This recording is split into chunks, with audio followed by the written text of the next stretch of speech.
বছরকার প্রথম প্রথম ফল তো খাইলাম মজা পেয়ে গেদ গেদাইয়া এখন জানি কিরম লাগতেছে আমার। তুই আবার বছরকার কি ফল খাইলি? কে জানোস না কাঁড়াল?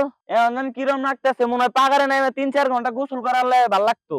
পাগারে নে বাউন গোসল করা আর না ঠান্ডা জ্বর নাকবো। শীতকালে 10-15 দিন গোসল ছাড়াই থাকছি, তাই কিছু হয় নাই। আর এখন কি হবো?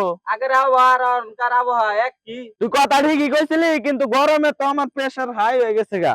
এ হে, আসলে তো হাই প্রেসার উঠে গেল গা। কি জানি একটা গন্ধ আহে। ওই তোরা কোনো গন্ধ পাইছত? তুই পাইছত?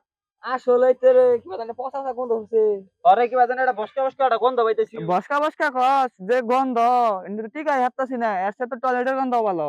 আসলে রে কি জানি এটা পচা পচা গন্ধ পাইতেছি। তুই কামটা ঠিক করলি, এনে ব্যক্তি বলে ছিটে পাপ দিলি।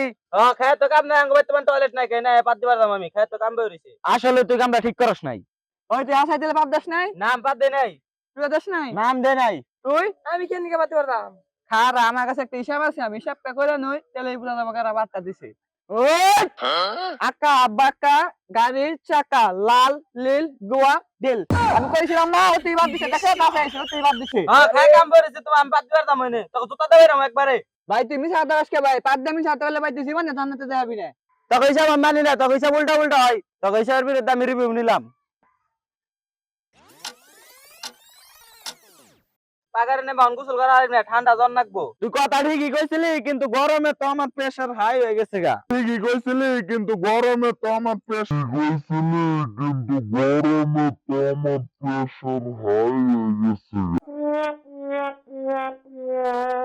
ওই খারা, ওই খারা, ওই খারা, কোন দাস, ওই খারা, কোন দাস?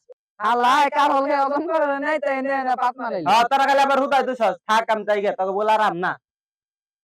আমরা কি করব, আমরা যাই গেল। তুই গেল কারা, বেকে নতে আমরা যাই গে।